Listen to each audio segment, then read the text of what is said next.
I think we all understand that, certainly in the West, at least, we're living longer, generally speaking. But living longer doesn't necessarily mean we're living healthier and happier. And you do talk about that right at the start, don't you? You talk about lifespan versus healthspan.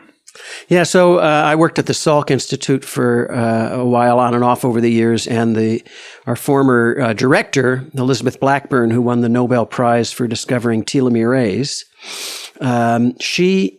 she makes this distinction, which I really like. It's obvious what your lifespan is. It's the amount of time you have from when you're born to when you die. But she divides it up into your health span and your disease span. And so the basic idea is, for most of us, you're born and you're healthy, and you run along with some ups and downs. You get the flu, or maybe you get pneumonia, whatever. But you're basically running along most of your life healthy. And then somewhere near the end, you get really sick, and that kills you. And there's a lot of research and a lot of talk about extending lifespan, not much about extending health span. And it's a quality of life issue. So I think everybody needs to make the choice themselves for whether they'd like to live longer or better, and there are often trade-offs.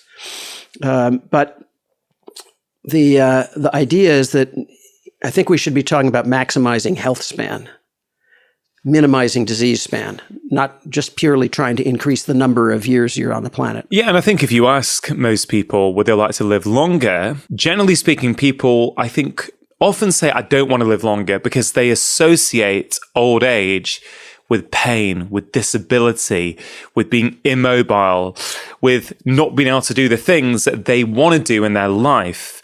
And that's why I think lifespan versus healthspan is so interesting, because I think the research is now supporting that it is quite possible that you might be able to live to 90 or 100 in really good health. And I guess you're trying to share the science, but also tips in your book on how people can do that. Exactly. And you mentioned genetics. So I just want to sort of get this established right at the start of this conversation. Are some people just lucky? They're born with good genes, so they're going to age well. Or do all of us have the opportunity to do things that are going to increase the likelihood that we can also age well? Well, all is a strong word. If you've got a genetic disease that's fatal and it comes up early, I mean, there's often nothing you can do about that. But for the vast majority of us, genetics is not a prescription. It's not deterministic. It's probabilistic. It's like quantum physics. It's a statistical tendency that you might be prone to cancer or alcoholism or heart disease or living a long, healthy life.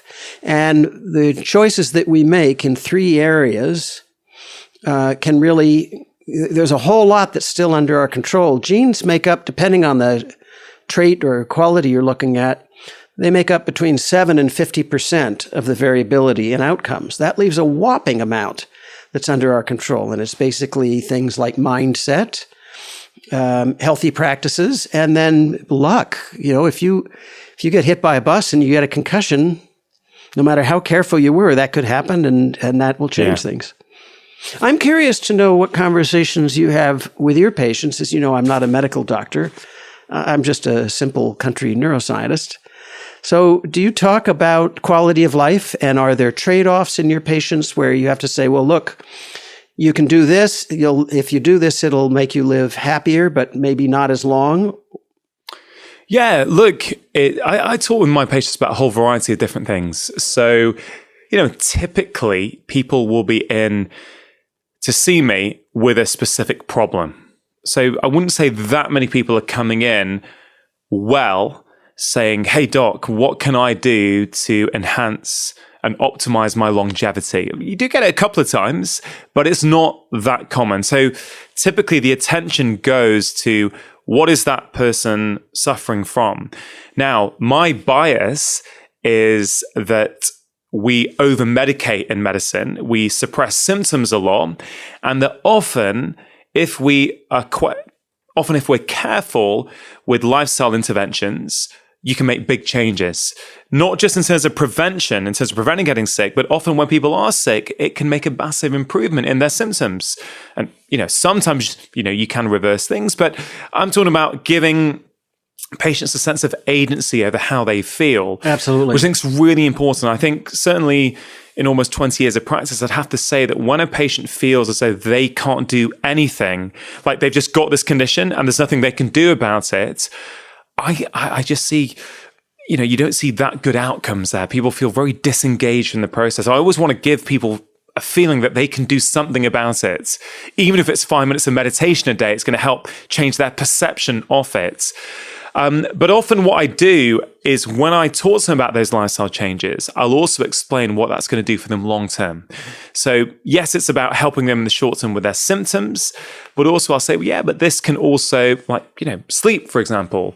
I spoke to Matthew Walker on the podcast maybe a year ago. He's terrific. So. Yeah, absolutely fantastic. And me and Matthew were talking about some of the research that is suggesting that sleep deprivation, chronic sleep deprivation, can be causative absolutely. In the development of Alzheimer's. Absolutely. And interestingly, there are many misdiagnosed cases of Alzheimer's where somebody's got memory impairment and they're simply sleep deprived. Yeah, exactly. So if I had a patient who was struggling with their sleep and who also had a family member with Alzheimer's, for example, the conversation could very easily be about the things that they can do in the short term to help. But I might also bring up some of that research and say, hey, look, Alzheimer's doesn't just start, the 6 months before you get it. It's probably been going on for 20 or 30 years in your brain beforehand. And chronic sleep deprivation is one of those factors. So Not only will you feel good in the short term, but you're going to help insulate yourself from potentially going down the path that your family member did. So I guess that's the context of which I might bring it up. Is that what you were getting at? Yeah, that's terrific. Yeah, I'm really interested in that, and it sounds. I agree with you completely. If I were a medical doctor, I'd be having the same conversations. Yeah, because it's for me, and I wonder if you subscribe to this, Dan, that it's often the things that we can do day to day that are going to help us feel good day to day are also the sort of things that are going to help us age well, right? Yes. Although there are some funny exceptions. What are those exceptions? Well, my favorite example of an exception is jogging. Okay. There's dozens of studies now that show that for every hour that you jog, you get an extra hour of life. So if you're jogging 5 hours a week, you're going to get 5 hours added on to the end of your life. It's a pretty robust finding. But if you unpack it a bit, if you step back and you say, I love jogging, well, that's a good trade-off. You're enjoying it in the moment. If you hate jogging, like I do, I like power walking. I can't stand jogging. Why would I want to spend an hour a day now to get an hour a day later at the end of my life when I'm, possibly catatonic and drooling all over myself? It doesn't seem like the right trade-off. I'd rather have the hour now. If it was a 2-to-1 ratio, that'd be different, but it's not. So I guess your approach is about giving people information and letting them decide what they want to do with that information. Absolutely. In fact, that's my whole thing through the last 3 books is that I wouldn't presume to tell anybody what to do about anything. I feel that my job as a scientist is to just lay out what I know about the science of various issues, whether it's productivity and creativity, as in the organized mind, or the science of trying to sort out what's true and what's not in the newspaper and in Facebook posts, the Field Guide to Lies and Statistics. And here, these are the trade-offs, these are the choices.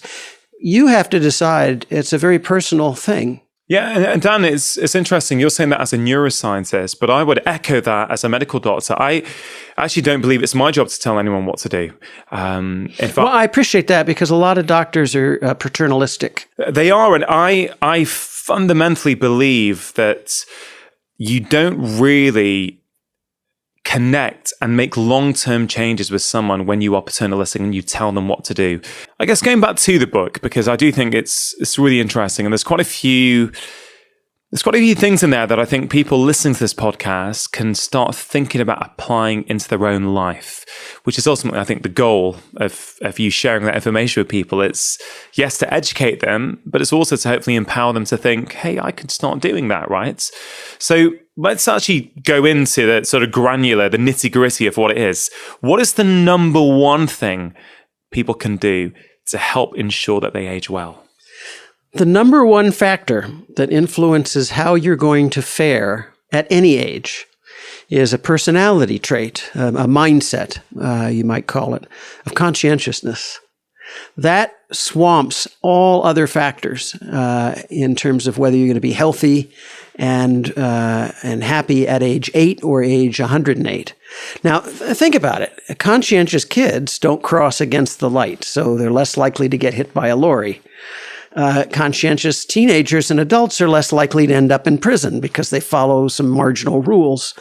Conscientious adults go see a doctor when something's wrong. They say it hurts here, and then, conscientious adults have a doctor, and they, at least in the U.S., their insurance payments are current, and when the doctor tells them to do something, they do it. Conscientiousness, which is a cluster of traits relating to stick-to-itiveness, reliability, dependability, doing what you'll say you'll do, that's the biggest single factor.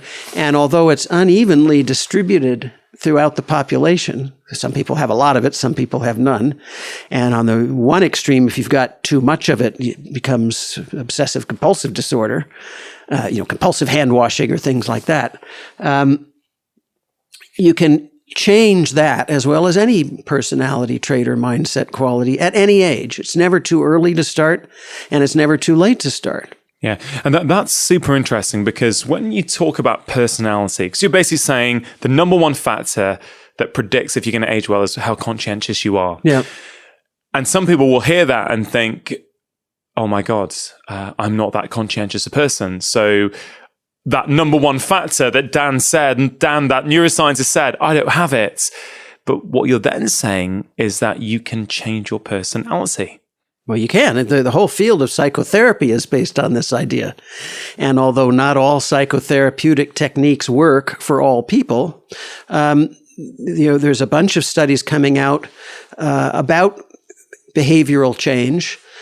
Just to take one example, cognitive behavioral therapy has been shown to be better at improving symptoms of depression and lack of conscientiousness. And this CBT is not used lying on a couch and talking about your childhood and the relationship with your mother. It's practical tools that the therapist gives you to help you reach the goals you said that you wanted to reach, sort of like your patients coming to you. CBT doesn't tell you what to do. They tell you how to do it. And it's been shown to be more effective than drugs, even antidepressants. And interestingly, perhaps counterintuitively, CBT alone is more effective than the combination of drugs and CBT. But it's not just therapies, meditation, yoga, finding inspiration from literature or art or somebody that you've read about in the news who has made a change, maybe somebody in your family, and saying, I'm inspired by that. I'm going to do that. Super interesting, isn't it? That conscientiousness is that number one trait. And that it's something that you can train or work on, certainly. At any age. At any age, which is very encouraging. Now, when you were describing conscientiousness, I was thinking, okay, so someone who's conscientious, they're going to wait for the green man to cross the road. They're going to go and see the doctor when they're sick. Are you talking about someone then who just follows rules? Because I guess, and I've read your previous book, and I know you talk a lot about creativity. And, there's so many benefits to being creative and, I guess, challenging a lot of the assumptions that are already there in society and actually, sort of navigating your way around that. Is there a clash there somewhere? Can you be someone who is highly conscientious, but is also very creative and willing to challenge things? Well, I believe so. Do you see what I'm getting at? I do, yeah. Because conscientiousness, although rule following is a part of it, it's not all of it. Yeah. And there are cases where you really have to not follow a rule. If you're starving and you see a roll, I mean, really starving, you're about to die, and you see a roll left out on a table in a restaurant that hasn't been picked up yet, I would say you're morally and ethically justified to pick up that roll, even though you didn't pay for it. There are all these kinds of thought experiments about ethics. I think that if you had the opportunity to murder Hitler, murder is supposed to be against the rules, but there's an argument to be made that that would have been a good thing to do. So, and these aren't, I'm not talking about creative acts here. I'm talking about more practical ones. But I think of the people I know, Joni Mitchell's a good example, one of the most creative people I know. And she's very conscientious, although she breaks all kinds of rules with her songwriting and her painting. She's a wonderful painter. The way the conscientiousness shows up is she finishes what she starts. She'll spend months working on a single line of a song to get it just right. That's a kind of stick-to-itiveness. And she's happy to break rules in songs. For one thing, she doesn't use standard guitar tunings like everybody else does. She invents her own. Interestingly, this is not well known, but the reason she did it is because she had polio as a child. She doesn't have I can tell you this because you're a guitarist, she doesn't have the full strength of her left fingers to be able to make conventional chords. For the most part, she can only play 2 strings at once, kind of like Django Reinhardt. So she invents these tunings that allow her to basically take 2 fingers and move them up and down the neck. I would say that's an interesting case of rule breaking and conscientiousness. Yeah, I mean, it's super interesting. That reminds me of, I don't know if you heard of a band called Crowded House. Sure, Neil Finn. Yeah, I love Crowded House. Yeah, they were one of my favorite bands in the 90s. Yeah. I've seen them a few times play. Don't dream it's over. Yeah. There is reason within. Yeah, exactly. There is reason without. It's such a great track. Yeah. My friend Mitchell Froome plays the organ on it, the B3 organ. Oh, really? Da da da da da. Yeah, I know it well. It's amazing. I mean, this conversation could fast go down a track of music, which I'm going to go down for a little bit because I'm super interested. The B3 is one of my favorite sounds.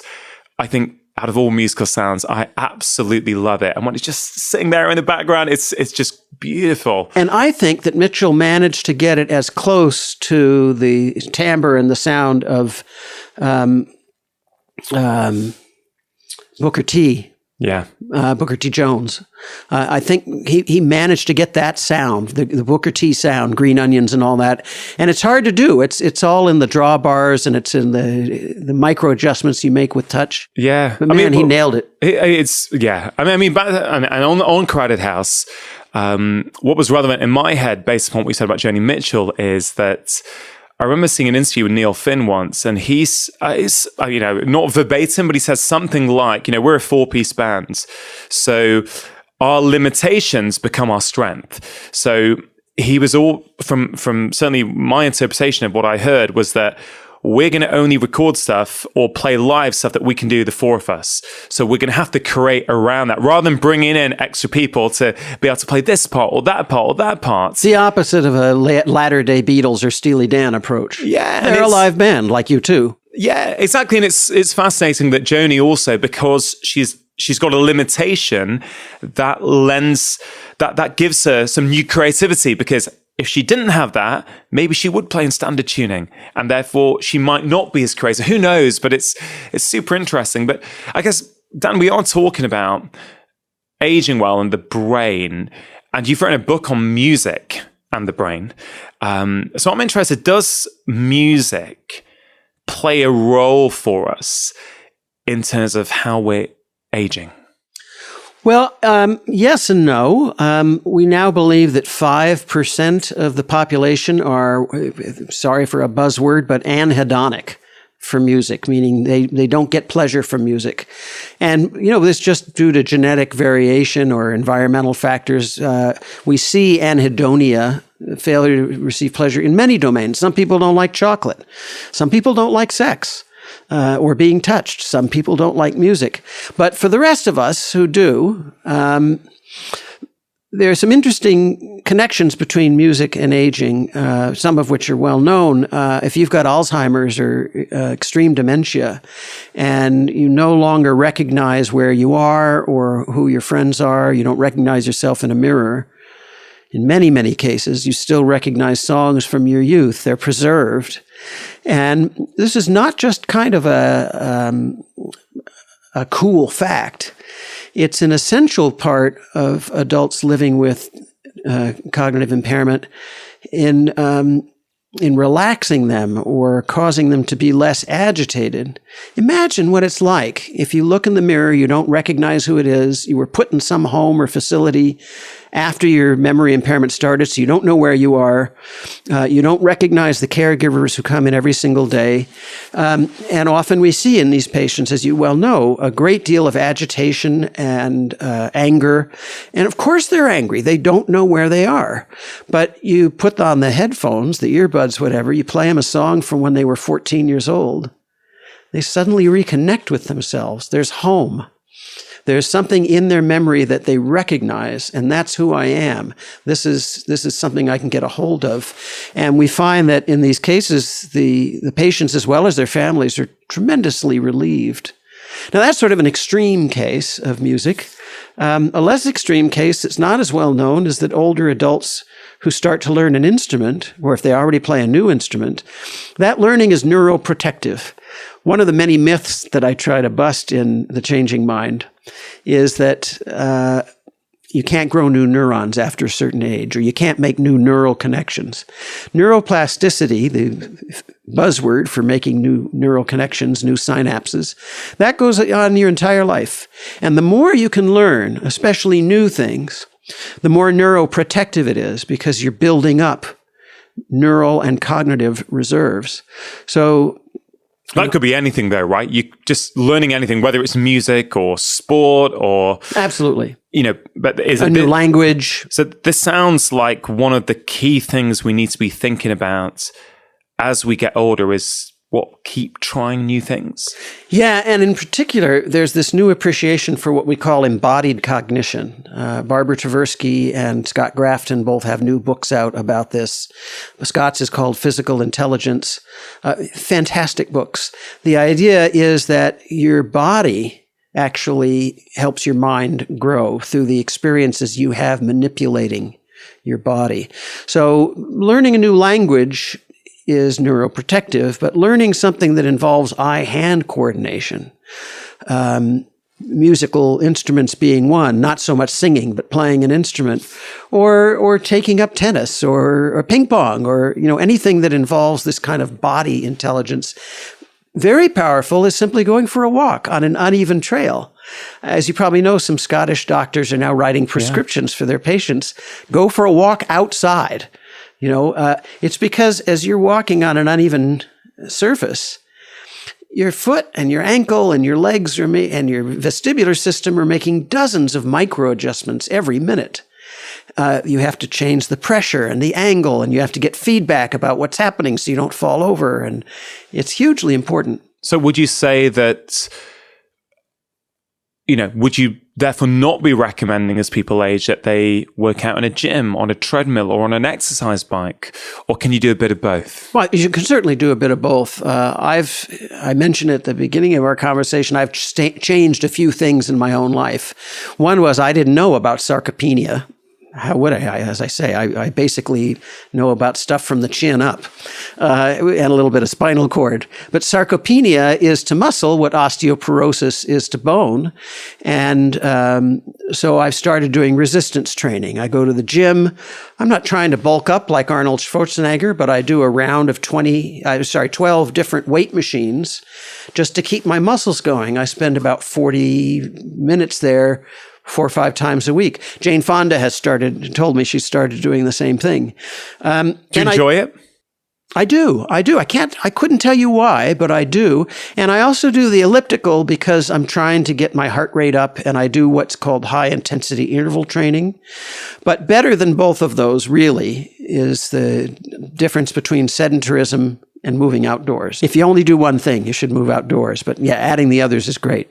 Yeah. I mean, that's great because there's a lot of information we're giving people, and sometimes getting too many things to do, too many things that are great to do, can sometimes seem a bit overwhelming. You have to prioritize. Now, if you're in a wheelchair, get somebody to take you out. The visual stimulation of being in nature is neuroprotective, not as much as if you're walking. And if you can push your own wheelchair, even better, or walker. Yeah. Now, Dan, you've got a long history in music, haven't you? You're a music producer as well? Yes. Yeah. And I heard you on an interview recently talk about you had the opportunity to meet Sting once and you scanned his brain. Yeah. So I'm interested, Sting, well, I don't know how old Sting is, but... He's a few years older than me. I'm 62. I think he's 67-ish. Yeah. So look, I haven't seen a picture of Sting for a while, but the last time I saw him, certainly there's no way I would have guessed that he was in his late 60s. It's clearly someone who seems to be aging very well. So Sting has a lot of practices, certainly that come across in the media that we read about. How many of those are true? That I don't know. But when the tantric sex is not true, for example. It's not true? No. Okay. Do you know what he does I health-wise? I do. Sting had read This Is Your Brain on Music, and he reached out to me at some point in 2007 or 8 and said he wanted to visit the lab and meet me and talk about the findings. And so he came to Montreal, and I said, while you're here, if you want, we can scan your brain and we can, see what it looks like. It wouldn't be an actual study. I guess it's a case study, but not a proper experiment. And he was into it. And, we found that his corpus callosum is thicker than most people's. That's the fiber track that connects the left and the right hemisphere. And we often see thicker corpus callosi in people who are very creative, who are shuttling information from the left to the right hemisphere. We learned some things about how he organizes music in his memory that were quite novel. We published a paper about it, Scott Grafton and I, the embodied cognition guy, in a journal called Neurocase. It's available for free on my website, as all my peer-reviewed papers are. Okay, great. And we'll link to all of them as well in the show notes section so people can easily find that. It is an article written for other scientists, but I think that the average person could glean the punchline from it. And then we kind of got along. We got along well, and he invited me to come and tour with him and the Police reunion tour for a few shows. You got to be kidding me! It was terrific. Oh, wow. And so I did get to see what his life is like. He does yoga every afternoon. He has, for at least a couple of hours, sometimes 4. He earmarks alone time apart from the yoga to either practice something musically or learn a new song or write something just to experiment around. He gives himself time to play every day when he's on tour. And then the other extraordinary thing was, we were talking about conscientiousness.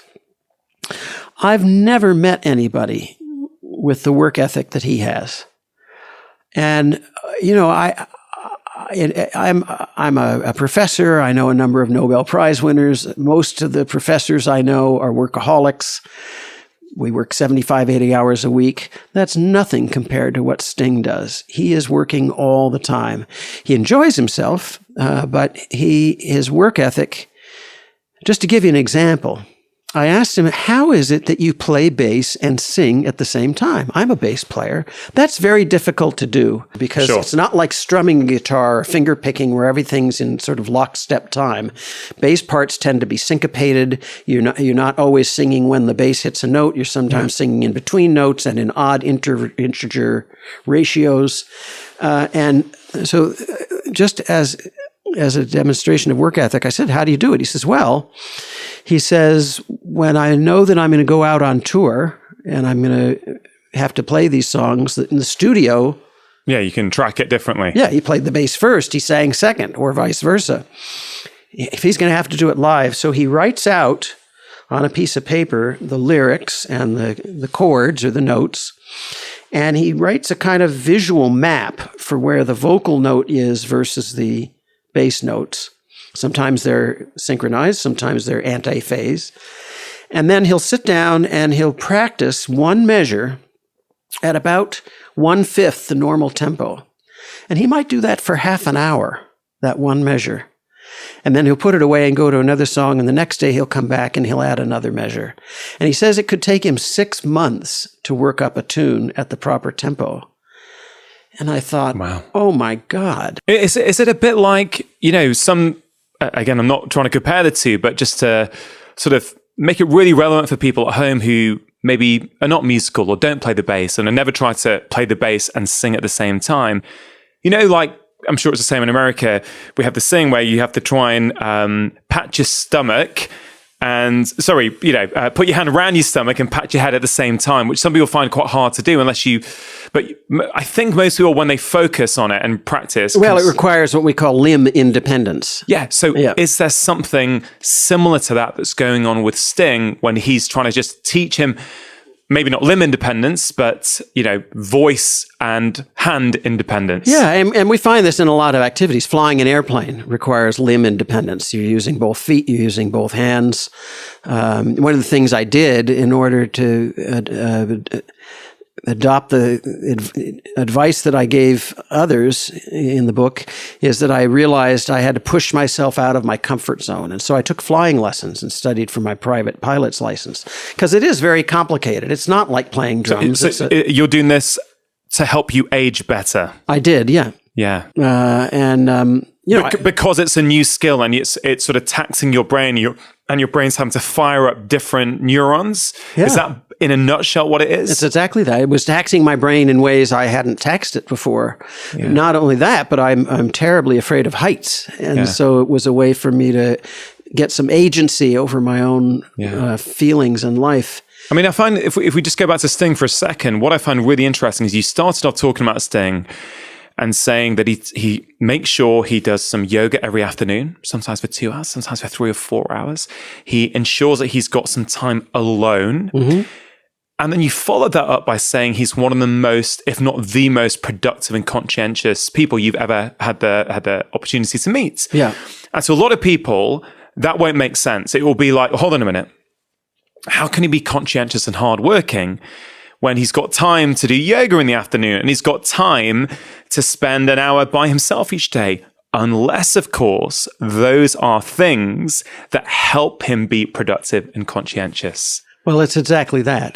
It's if I don't go to the gym in the morning, there's always this tension that I like you probably, I'm way behind in my work. I'll never catch up no matter what I do. And I always feel that if I take 15 minutes off, I'll fall 30 minutes behind. And so when I wake up in the morning, do I go to the gym and basically lose 45 minutes? Well, for me anyway, if I do, I gain that back later in the day in terms of productivity. I get more done in an hour of work if I've had that. And Sting must have worked out that these things help keep him on an even emotional keel and help inspire him to do his best. The whole Sting story reminds me of something else that maybe your listeners will be interested in. I saw this fantastic magic trick. It was the signature trick of a guy named Glenn Falkenstein, who's passed away.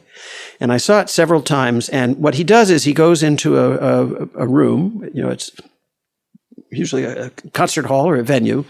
And he's on the stage, and his assistant puts some silver dollars over his eyes and then wraps them with plastic and then puts on some sort of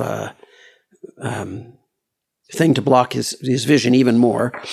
And then she goes out in the audience and she asks somebody to, without saying what they're doing, pull something out of their pocket or their purse or off their table and hold it up. And so I was a participant in this a couple of times. I love this trick. One time I pulled out a credit card, and she says to him, "Okay, this person is ready. Do you know what he has?" And Glenn says, "Well, it's a credit card." And she says, "Okay, what else can you tell us about it?" And he says, "Well, it's a Visa. It's not a MasterCard or a Diners Club or an Amex." She says, "What else? Can you tell us anything else?" He says, "Well, it's the Chase Bank." And she says, "Okay." She says, "And now I'm wondering if you can read off the numbers, the 16 digits." And he does, in groups of 4. After each one, she says, "Keep going," or, "That's right. What's next?" These kinds of things. Now, I imagined that this was a super high-tech trick, that she's got a hidden camera in her hand, and the reason for all of this stuff around his eyes, that he's got some kind of a screen, or maybe he's got an earpiece and somebody is, talking into his ear. He can read off the serial number of a dollar bill. People pull out a lipstick. He can tell you it's an Estee Lauder and it's this color, and it's amazing. And so right before he retired, I asked him how he did the trick. And of course, magicians aren't supposed to tell you, but he had retired. He worked on that trick with his assistant for 5 years. Everything she says is code. When she says, this person's ready, that means it's a credit card. She says, are you ready to start? That means it's a bill of some sort. If she says, okay, let's go, that means it's a piece of silverware. It's the most elaborate code you can imagine. And they memorized it. It took them 5 years of working on this 2 hours a day. But in the end, I mean, to me, it's a marvel of conscientiousness and work ethic. But in the end, they had this amazing trick that nobody can figure out. I mean, it's incredible to hear that. And it's incredible to hear the capacity of the human brain. It's incredible to hear that story, Sting's story, and just think how hard and how dedicated some people are to mastering their craft. And then I'm always thinking about, how can I bring that back to someone who's out on a run at the moment, who's listening to this, who maybe like the title of the podcast, thought, oh, how I'm going to age well. And then what can they take from that into their own life? And I guess it's, as you said right at the start, the number one trait that's going to help you age well is conscientiousness. So I guess, can you finish a task you started? And not only that, but can you do the best possible job you can? Can you do not just good enough? Can you try to push yourself to do more, to do better? Can you grow in whatever it is that you're doing? If it's keeping a garden, if it's cooking for yourself and your family, if it's choosing vegetables, learning which ones to choose at the market so you get the most flavorful and healthy ones with the most nutrients, any area of a human endeavor where you can learn and keep learning is what's neuroprotective. And it's fun. It is fun, yeah. It's curiosity, really, which is a separate trait. It's number 2 on the list after conscientiousness. Is it really? People who are curious do better in life. So conscientiousness and curiosity, the 2 C's of aging well. Right. And, with this book, like all my other books, the version of it that got published was roughly version 52. That is, I wrote the manuscript, I went back over it and rewrote it entirely 52 times. I've never published anything that I had fewer than 12 revisions on. And those tend to be short articles or scientific papers where it's, there's a formula. But for the books or for the New Yorker articles or things like that, it's always 40 or 50 drafts. And I have this friend named Mike Lankford, who is the best writer I know. He published a wonderful book that I think you'd like called Life in Double Time. Okay. About his early years as a drummer in a touring band that nobody's ever heard of, but it's hilarious and insightful. And then he wrote another book, which is both of the 2 of my favorite books of all time. The other one is Becoming Leonardo. It's a biography of Da Vinci. It's so much better than Walter Isaacson's bio, which came out at the same time. And I said to Mike, your books are so amazing. How many drafts for Becoming Leonardo? He said 75. Yeah. He worked on it 10 years. That's a masterpiece. It couldn't be any better. I have much to learn. And I guess all of these stories, whether it's your friends there or yourself, just the act of you writing this book, forget about your other ones for a minute, just this book and doing 52 or so revisions, that is conscientiousness, that is dedication, that is actually, I guess, helping you to age well. Well, and it's curiosity. I'm curious to know what I can do to make it better. I'm curious to know if there's after our conversation, I'm going to go take notes because I get a chance between now and the paperback to do another few revisions. Yeah. And in stimulating conversations like this, I always think, well, there's probably something I can take and change it for the better. And it's interesting. I mean, as we record this, Dan, I mentioned just before we went on air, my 100th episode of this podcast has probably gone live whilst we've been chatting. Congratulations. Yeah, thank you. It's going to something that started off as an idea just over 2 years ago. 100. Yeah, episode 100 goes One out. a week. Yeah, pretty much one a week. I have taken August off the last 2 years because, for me, I've got 2 young kids. They're off in August. I want to just switch off and be able to spend proper quality time with them when they're off school. So, I've done that the last couple of years. But what's interesting for me is the feedback we get, the way it's grown so rapidly, and the fact that people say, "Look, each week there's such varied guests. I'm learning new things. It's making me think about my life in a different way. I can't wait for the next one. I'm really curious for what's coming next." So I guess I'm thinking, or I'm certainly hoping, that actually people who listen to this podcast each week with that curiosity, maybe in some way this is helping them to age well. Oh, I hope so. I believe so. If you can remain curious and learn new things, that's neuroprotective. It doesn't mean that you won't get Alzheimer's or that you can reverse it or slow it down, but it does mean, based on the research, that you may get it and nobody would notice it for years because you've built up this cognitive reserve. Think of it this way. If you go to the gym and you can bench press 200 kilos, on a bad day, you could still do 50. I can't, but you've got some muscle reserve. Same thing with the brain. You build up this reserve through doing new things, whatever they are. Just to bring this full circle, a third quality that we can all work on is gratitude. Yeah. As you know, I had the opportunity to meet with the Dalai Lama in doing the research for the book, and he meditates on gratitude and compassion 2 to 4 hours every day.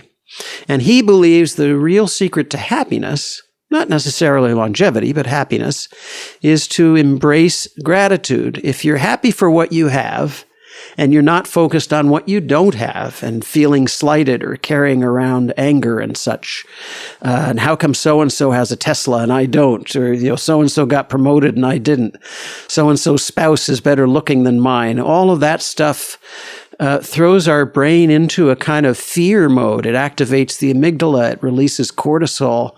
But, Warren Buffett agrees. Yeah. The idea of experiencing gratitude. My grandmother was an immigrant to the United States from Germany, a Holocaust survivor. She escaped the Nazis. And she had written out on a piece of paper the things she was grateful for. Yeah. And she recited them every morning when she woke up and every night before she went to bed. She was not religious, but we were talking about how you could affect change, and we talked about meditation and medication and psychotherapy. Another thing that works is religion. All the world's religions teach you that you can change yourself. You can become more compassionate or generous or more tolerant or express more gratitude. So she had this list, and she told us that every day she woke up, she told me and my mom, around the time she was 79, that she sang God Bless America every morning. God Bless America, written by another immigrant, by the way, Irving Berlin, another Jewish immigrant. And she felt that it was her purpose to do that. She had to express gratitude that her family was saved. So for her 80th birthday, my mother and I bought her a little $80 electronic keyboard. And I got pieces of masking tape and put them on the keys to play the song. And I put numbers on them. Oh, wow. So she'd know what order to play them in. And she loved it. She'd never played an instrument before. So she's going 1, 2, 3, 4, 5, 6, like this. And then by the time it was her 81st birthday, she had lifted the masking tape off and was playing it from memory. By her 82nd birthday, she'd worked out a rudimentary harmony with the left hand. Oh, wow. She kept improving. She did this every single morning and every night before she went to bed until she died at 97. And we found the keyboard on her bed table. Wow. It's an amazing story, that. And if I'm honest, Dan, I'll tell you what popped into my head as you were telling me that. My mum lives really nearby. She lives by herself since my dad died almost 7 years ago. And recently mum got admitted to hospital, literally just about maybe 10 days ago. She had a slip on the side of the bed. She couldn't get up herself. She was by herself for 7-8 hours. And she was in for a night. She's come out. I've moved her downstairs. I brought some things down for her. And, helping. I stayed a couple of nights with her, trying to just get her settled into being back at home. But as she was telling me that story, I thought, mum's been an amazing singer her whole life. Upstairs, so mum came over from India. She's a brilliant Indian classical singer. She's got a harmonium upstairs. What part of India? Calcutta. Oh, yeah. So she's got a harmonium. And I'm thinking, Rongan, you should go after this conversation, nip round, get the harmonium and bring it downstairs and put it in a bedroom. Yeah. Because ultimately that's something that gives her joy, gives her pleasure, something she'd be incredibly grateful for. And I mean, I know we're not here to talk about that, but I'm just sort of sharing openly and honestly what that was triggering for me. I love that. I can go and do that literally after this conversation. I could go and do that. And I wonder what will happen, but I'm pretty sure that will give mum a sense of meaning and enjoyment and just a bit more agency over, this is something I enjoy doing. Do you know what I mean? That's going to help her age well, right? Absolutely. This thing about agency is well known in the research community, but not so much in care facilities. There was a famous study about this where people in an old folks' home, in inverted quotes, were given a potted plant. And half of them were told that a staff member would come by and water it and trim it, and they didn't need to do anything. The other half were told, you have to water this, and you have to cut off the leaves. It's your responsibility. And then they simply waited a couple of years and looked at outcomes. How many people had falls? How many people died? How many people ended up being admitted to the hospital?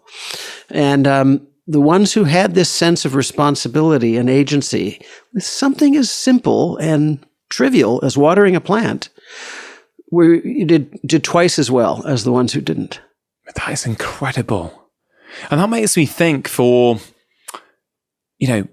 some of our elderly population who need help, is there a danger that we sometimes give them too much help? Now, absolutely. Absolutely. This is something I've been, this is literally a conversation I had with my mum 2 mornings ago. I went around to give her breakfast. And I actually thought literally 5 days ago or a week before that, mum was getting her own breakfast every day. And if I start coming around every morning, or someone does, and start giving her breakfast because I want to help her and care for her, am I potentially conditioning her to needing that care? And actually, this is exactly what I said. I said, Mum, I think you get your own breakfast. I can come and watch you or sit with you whilst you're eating if you want. And actually, the last 2 mornings, she's just gone and done just that. So I think there's something interesting there, isn't there, about our desire to care for people, but sometimes we might be doing them a disservice by doing too much, potentially. You're absolutely right. It's what's called learned helplessness. Yeah. This is interesting, really interesting. Yeah, my aunt, who I write about in the book, my mother's sister, it's a tragic, tragic story. She had come over from Germany in 1939, and she married a man who was 15 years older than she. This was back a long time ago. She was, I think, 15 and he was 30. They were from the old country. You did that back then. And he did everything for her. He doted on her. And she never had a checkbook. She never paid any bills. He made all the decisions for the family, and he pampered her. Well, when he died at age 80, and she was 65, she had no sense of agency, and she very quickly went into a downward spiral. And she passed away a month ago at the age of, I think it was 93, having spent from 65 to 93 in a catatonic state. She couldn't communicate. People were having to do things for her. She could not make up her mind about anything because she had learned to be helpless. And no amount of therapy or cajoling could fix it. It may also be that she was emotionally crushed at losing him. It's hard to say what the factors are.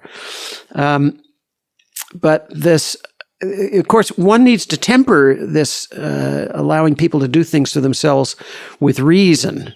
and prudence. Yeah, of so course. my grandmother, before we had to put her in a facility, was doing her own cooking, but she would forget to turn the burner off. Yeah. And she had set fire to the kitchen a couple of times, so, and her hands were shaky and she'd cut herself with a knife. So my mother would go over and cut the vegetables. And then we got her a hot plate with a timer on it so it wouldn't stay on too long, right? But, But there's a balance. And I'm certainly not at all suggesting that we shouldn't be caring for people and giving them assistance. It's just, it's worth us all considering that anyone who is in a caring role, I guess it is worth just considering, keeping in the back of your minds, are we doing a little bit too much? I'm making sure that they're maintaining independence as much as they can. Well, there's an interesting overlay here with what I do for a living now, which is that I helped to found a new university in San Francisco called Minerva. And we run our classrooms very differently than almost any other university program, in that our undergraduates, we don't teach them anything per se. We don't tell them what books or articles to read. We tell them what questions we're going to ask in class, and they have to figure out themselves how to teach themselves what they need to know. They work with each other to test their understanding of things, and the teacher becomes kind of a coach or a conductor. And because they're helping themselves, we're not giving them everything on a silver platter. They become lifelong learners. They have a sense of agency and curiosity and responsibility for their own education and knowledge, which has been a huge change in the way people run universities. Yeah, I mean, you're doing that at a university level now. As a father of two young kids, mine are 9 and 7, I'm thinking about the education system and thinking, not in every school, of course, but there is a big exam pressure in a lot of schools from a very young age, which is putting a lot of stress on kids. A lot of people are being schooled to do exams so they can get into a certain school. So they're getting trained for the types of questions going to be asked, how to answer those questions well so they can achieve the right score to get into the right school. And I understand that. But what you're presenting seems to be saying, well, hold on a minute. Are we actually potentially doing them a disservice by doing that? Because if we want to encourage lifelong learning, lifelong curiosity, is teaching them how to answer things so they get the right mark for that particular paper, for that particular school, is that going to help them in the long term be lifelong learners? And I must be honest, part of me is feeling it's probably not the best thing that we could be doing for them. I'm with you. I won kind of a lottery in terms of genetics and culture and opportunity and family, in that I was raised in a household where my parents valued reading and learning, and they taught me to learn at a young age. And my grandfather, who was an MD, starting when I was 6, he would bring over these little science experiments that he had gotten in the mail, where I'd learn about magnetism or optics or gears. And, you can tell somebody to memorize if you have a small gear versus a large gear, which one do you want to turn to move a heavy object? But if you experiment with it yourself, you quickly learn it's the large gear, or optics, magnetism, all these things. He taught me to teach myself, and I have to say, I don't consider myself to be particularly intelligent. I've just had all these great mentors and experiences that unfortunately other people may not have had. And I'm all for figuring out how to give everybody these kinds of experiences. Yeah, Dan, I would absolutely echo that myself. And it's a theme that's come up before on this podcast, is this whole idea of, often what we're exposed to as kids is what we deem is possible in the world, what we think we might be able to achieve. I've said before that, I was surrounded by doctors. My dad was a doctor. All my mum and dad's friends were doctors. There was at least one doctor in that family. And so I grew up around that. So I don't think it's any huge credit to me that I actually went to medical school and became a doctor, because that was my norm. And I become acutely aware of this. I've worked in some very deprived areas of the country as a doctor. when I was making this BBC documentary series called Doctor in the House, I went and lived alongside people all over the country with very different, in very different areas from where I live. And, I really would see that actually, depending on where you live, depending on what you're exposed to, that absolutely plays a huge role in determining where you end up in life. Of course, it's not definitive. You can absolutely break out of that. You can have people with great upbringings and great opportunities. And they become serial killers. Yeah. Or they don't take advantage of it and they flunk out, or for whatever reason, and vice versa. People can break out of poverty, let's say, and go and achieve amazing things. So, well, that's the interesting thing. At Minerva, we decided that, we realized that intellect and ability is not confined to the wealthy. And so our policy is to admit anybody who meets our requirements, and we pay 100% of their tuition and living expenses if they can't afford to, or their families can't afford to. And one of my favorite stories about a Minerva student is a girl, a woman now, who came from rural China. Her parents, it was the one child per family law, and her parents did not want a girl, and they let her know from the very beginning that she was not wanted. They were farmers. They didn't have access to anything like a good education, but she somehow had the bug to read and learn, and she managed, by the time she was in secondary school, to get to I think she had to take a mule or something to this school that was 20 miles away every day. Nobody from her village was going there except she. And then she got admitted to Minerva, and she graduated last year and now has a job at one of the big creative companies in the U.S. She's working for Uber. Oh. And she had done internships at Google. That's somebody who rewrote the course of her life through these kinds of things we're talking about, generally mindset. It's not conscientiousness. It's not curiosity. It's another factor that I call resilience. It's the ability to make lemonade when you get lemons, to not feel easily defeated. That really is an incredible story. Where does that come from? Where is that desire, that resilience that you just mentioned, that's such an important trait? Look, Dan, we've spoken about all kinds of different things. There's all kinds of stories. We've touched on some music, but there's some really concrete things so far that people can think about. Like conscientiousness, mindset, trying new things, getting outside and being active as much as possible. You mentioned resilience there, which I think is super important. And I've highlighted this little passage in your book, which I just loved. I think one of the reasons I love your work so much, A, it's brilliant. B, it's very consistent also with the things that I've been writing about as well. There's a lot of similar themes. There is. We have a similar outlook. Yeah, which of course, my bias is, of course, I'm going to like that because it helps support the narrative that I'm saying. But I really liked these 4 lines: reducing stress and increasing resilience. The ability to bounce back from adversity can be coached and taught through specialized psychotherapy, strengthening of social networks, physical exercise, and programs that help people find meaningful and purposeful activities in their lives. I absolutely love that because it just encompasses so much of what I also stand for. And I think it's inspiring for people to listen to because, you can coach, you can increase your ability to be resilient. Yes. For someone listening to this might be thinking, I'm not that resilient, or I get battered down. No, hold on a minute. You can change that, right? And that's what we're trying to say.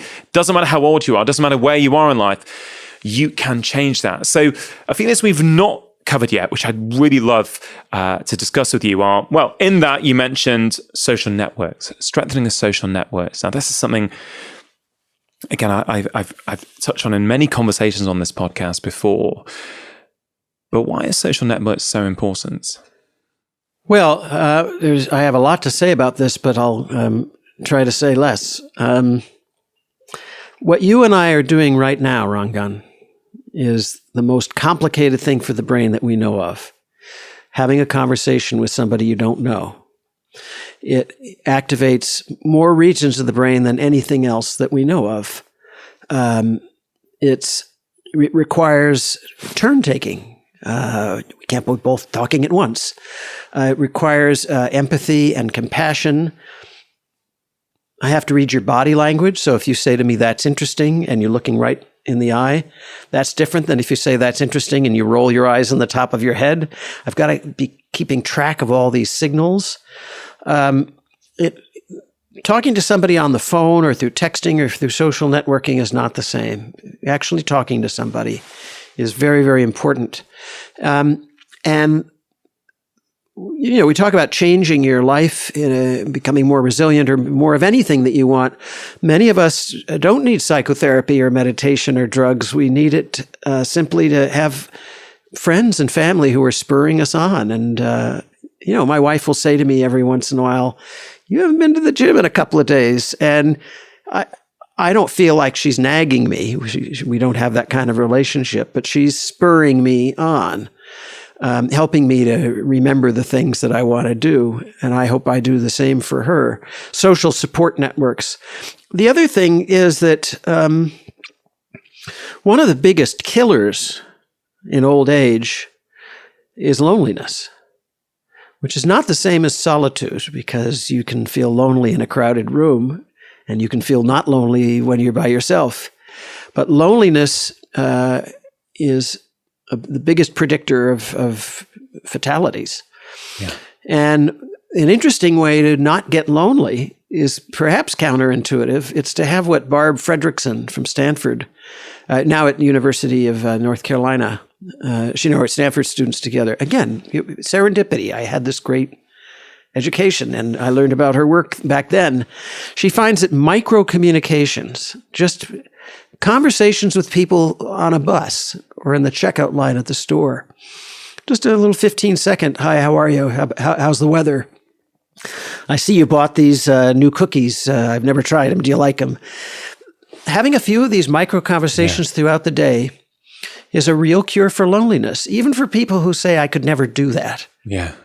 No, I love that. And this whole thing about loneliness, I mean, you mentioned the elderly. It's, if you look at the research in the UK, yes, the elderly, loneliness is a big problem. Men between the age of 30 and 45 in this country are one of the loneliest groups in society, which absolutely is a big contributing factor to the growing tide of mental health problems in that age group and the growing rates of suicide.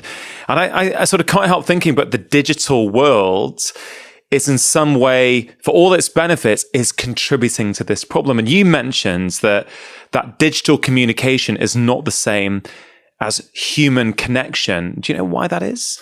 No, we don't know why it is, but it keeps showing up. Yeah. It may have to do with attention.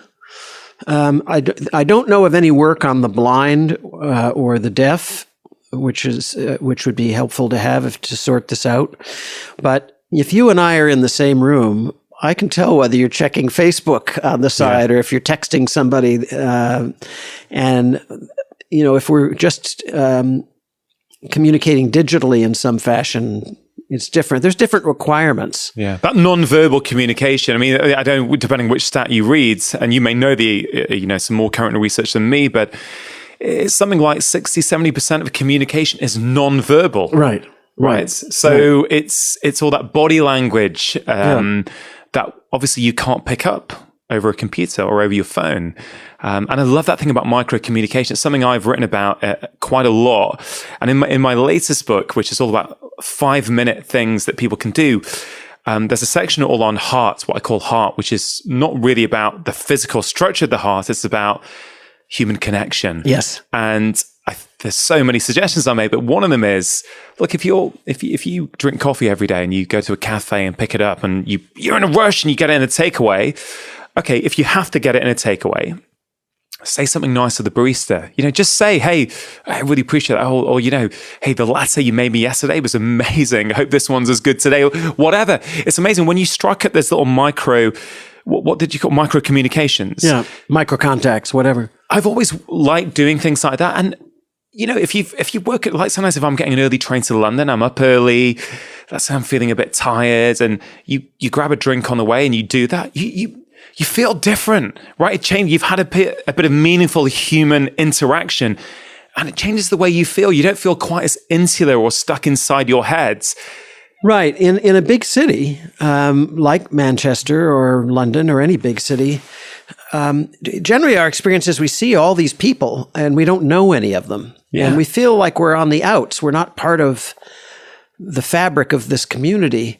And so just having a couple of quick conversations with somebody in the street, you now feel like you're an insider. You're part of the community. And people who know the names of their neighbors and chat with them a few times a week are happier than people who don't. Now, people always say, well, I could never do that. I'm too shy, or I'm too nervous, or people won't like me, or, But what we find is that if they can get over that, could be through therapy or just willpower or inspiration or going out with a friend and letting the friend start the talking and then you ease yourself into it.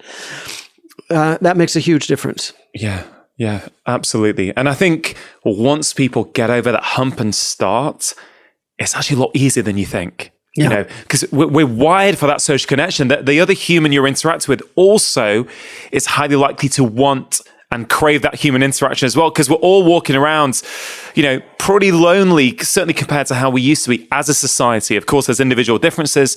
And I think once you start, you find actually people want that. They really do. So I think that's another key takeaway for people. Social connections are important. I really want to talk to you about memory. And I think there's a certain societal narrative, which I know you're keen to challenge, about what happens as we get older. Is it true that our memory declines as we get older?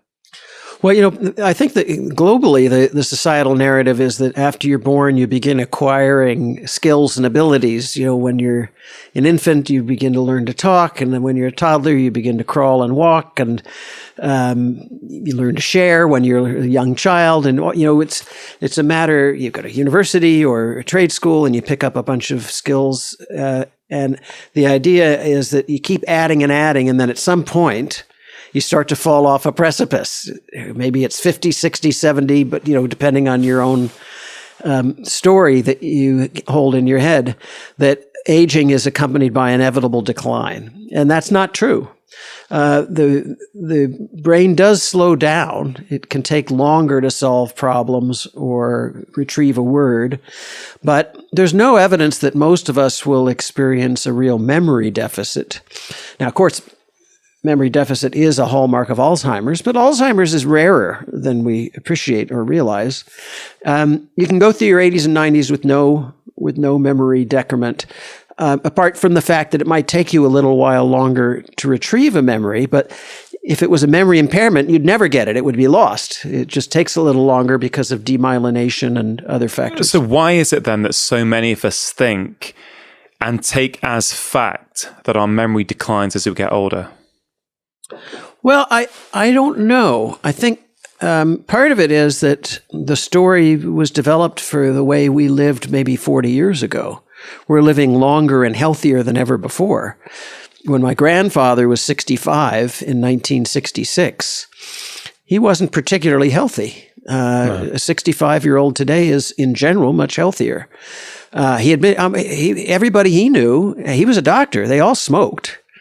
In fact, at least in the U.S., there were ads that doctors would recommend smoking. Yeah. That they were good for your brain. It is so crazy to think of that now, isn't it? But that wasn't that long ago, really. No, it wasn't. And I think that, the way that older adults are portrayed in movies and in jokes is that they're doddering and that they are losing their memories.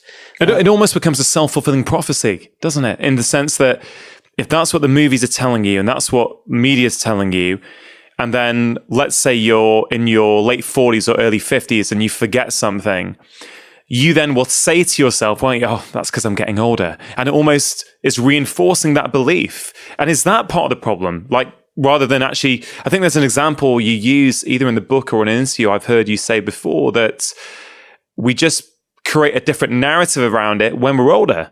Yeah, so I teach college students, and 19-year-olds are very forgetful. They lose their cell phones and their keys. They forget their computer passwords. This happens to 79-year-olds too, but the story is different. When a 19-year-old has one of these memory lapses, lost my cell phone, can't find it. They just say, I've got to get more sleep, or I've got too much on my plate. The 79-year-old or even 59-year-old says, it's Alzheimer's, I know it. It's downhill from here. Part of the problem is that if you forget something and you obsess about it or stress about it, that's going to release cortisol and adrenaline, which are going to shut your memory down, and they make it even worse.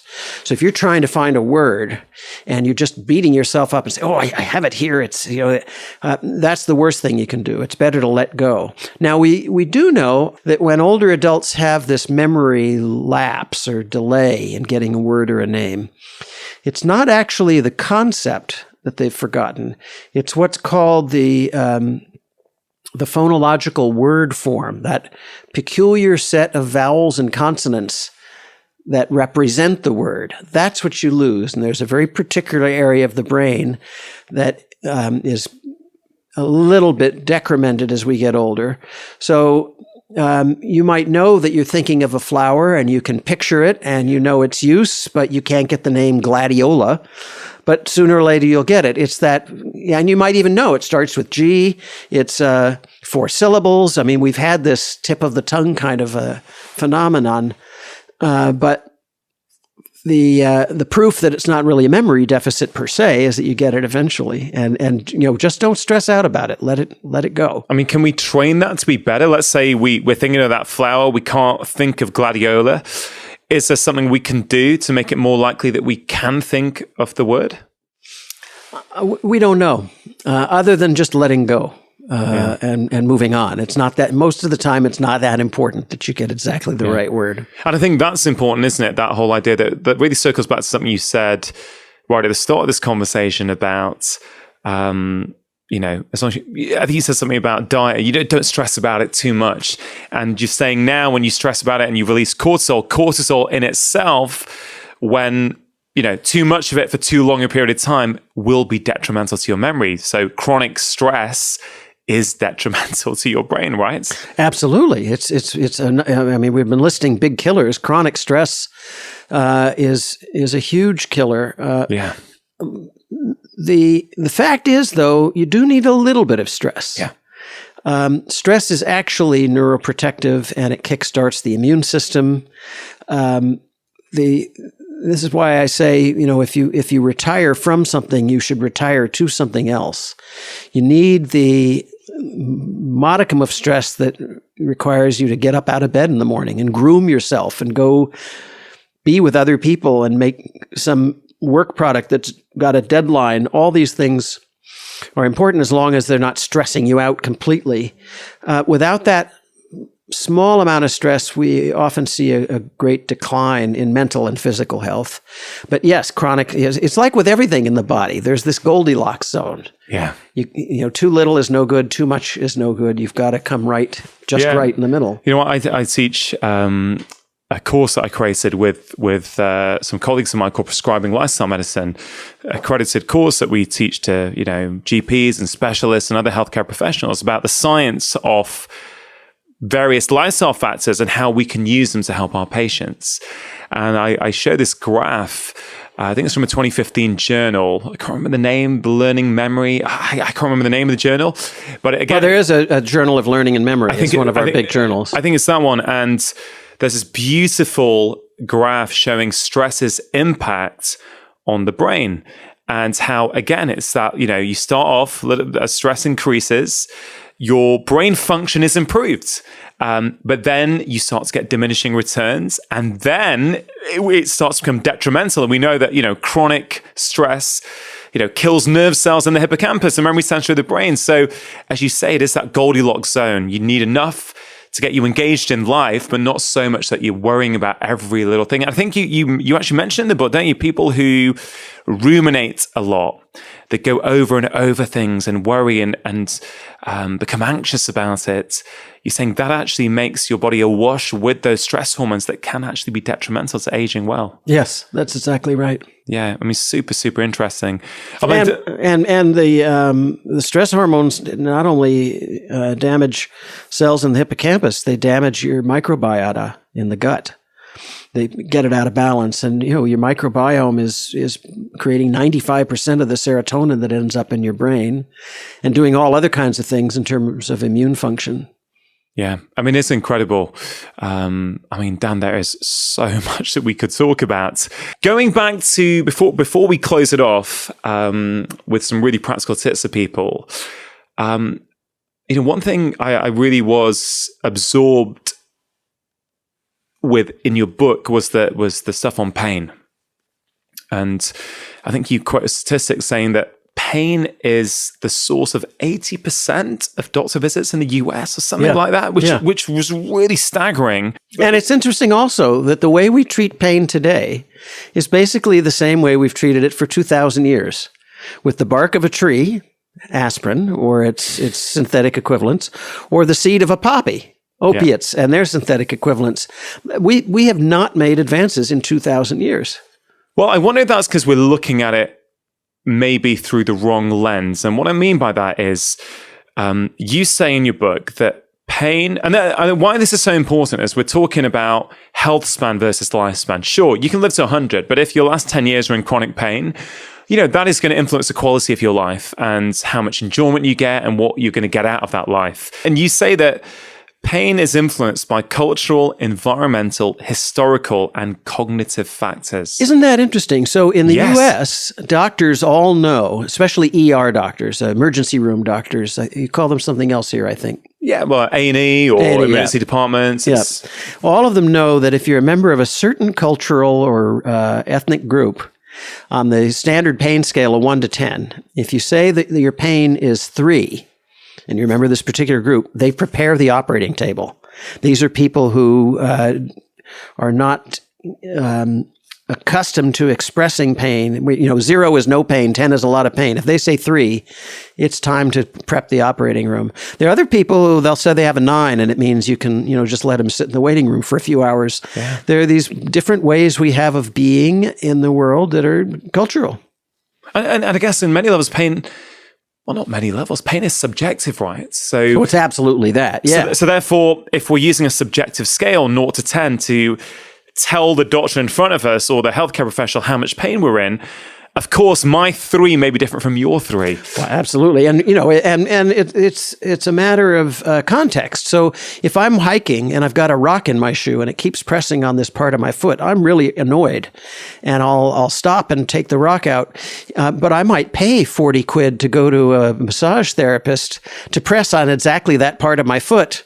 And give you the same level of pain. So it could be, let's say, a 7 with a rock. It could be a 7 with a vigorous and strong massage. But you will interpret that differently, won't you? Oh, this is good for me because there's tension here that the massage therapist is releasing, as opposed to, oh, something's there. And I guess in a nutshell, we could do 2 hours on just pain alone. It's that complex because it's very clear now, isn't it? It's not just. It's certainly not just mechanical at all. There are emotional, stress, psychosocial components to do with pain, which makes it very challenging to treat for some people. But it's interesting, at quite a lot of my talks, both for doctors and the public, I've had chronic pain consultants come along, and I've often had chats with them afterwards. And they've said to me, Ranga, we really like a lot of your work and a lot of the books because we can use these tools with our patients with chronic pain, because ultimately we realize that the medications, often they don't work. Sometimes they do, of course, as well, but it's really fascinating, this whole idea of pain. How come you wrote a chapter on pain? Well, again, I think part of it was that a lot of what we know about pain hasn't trickled down to the average person. A lot of it came out of McGill, where I ran a lab for 20 years, from Ron Melzack. And in fact, I include the Melzack pain scale in the book because if people can refer to it before they go to see their doctor or go to the A&E. They're using the terms that doctors might be expecting them to use. For example, is the pain stabbing, or is it dull? Is it focused, or is it based on pressure or based on laceration, these kinds of things. But the other reason I wrote about it is that, again, part of this societal narrative is that as we age, we're going to be miserable and in pain. And actually, the available evidence is that, yes, we do get aches and pains, and they get worse and worse, and then they start getting better. There's a point of inflection. It depends on the person, but around 75 or 80, or the aches and pains somehow disappear for many of us or become manageable. Yeah, and that's a very optimistic note, which is it's a great way to start ending this conversation that I've really, really enjoyed, and I wish we did have another 2 hours. Me too. You mentioned, I think, another very exciting statistic is that 82 is the happiest age statistically. That's what I read in your book. Yeah. Incredible. I mean, so that gives us, for anyone who's listening to this podcast or watching on YouTube right now who is under the age of 82, which is probably many, if the majority certainly, I would guess, that's pretty exciting. It means our happiest days are still to come, right? And I think we can push that out another 10 or 20 years if we can get rid of ageism and treat older adults with more dignity and respect, not allow them to fall into complacency and learned helplessness. I think 82 is movable. Yeah. Well, I love that, Dan. I absolutely love that. And, I always like to close off the conversations with tips for people. So the podcast is called Feel Better, Live More. When we feel better in ourselves, we get more out of life. And I think the tips that you are, the habits you're talking to people about in your book, yes, it's going to help them age better, but it's also going to help them feel better today. Yeah. Agreed. And that's what's really exciting. So I wonder, you've done a lot of talks. You've been on a book tour for over 2 months now. From everything that you have put into this book, from all the feedback you've had at events, what are some of your top 4 or 5 tips that people can think about applying into their everyday lives immediately to improve the way that they feel? Well, follow healthy practices, a moderate diet. There's no one diet that's been clearly shown superior to the others. The Mediterranean diet, the keto, the paleo, none of them have panned out, statistically or research-wise. And actually, as you say, and we didn't get a chance to cover this, but you say, as I absolutely agree with, that often it's more important what you don't eat than what you do eat. Right. Don't eat heavily processed foods. And it's also more important than we realized when you eat. Yeah. Your metabolism is linked to your biological clock, that funnily named suprachiasmatic nucleus. And if you eat at the same time every day, you're going to digest the food and draw the nutrients out of it more completely. Yeah. So moderated lifestyle in terms of diet, eat more plants than you usually do, probably, but a varied diet, and get a good night's sleep, and movement, which I see as the imprisoned corollary of exercise. It's not about whether you get an extra 20 minutes on the treadmill. It's about whether you actually get outside and move your whole body, especially in nature. So that's 3 things. The healthy practices of diet, exercise, and sleep. Yeah. And then I would talk about mindset, trying to cultivate curiosity, openness to new experience, conscientiousness, and resilience. And then the final thing, number 5, is to associate with new people, especially younger people as you get older. Keep your social networks, and I don't mean your digital ones, I mean your in-person ones, going, because that is really an important part of brain health and brain happiness. If that conversation resonated with you, here is another incredibly powerful conversation that I really think you're going to enjoy. Digestive issues, mental focus issues, depression, anxiety, exacerbation of every major psychiatric disorder from OCD to ADHD is closely associated with disruptions in circadian clock function.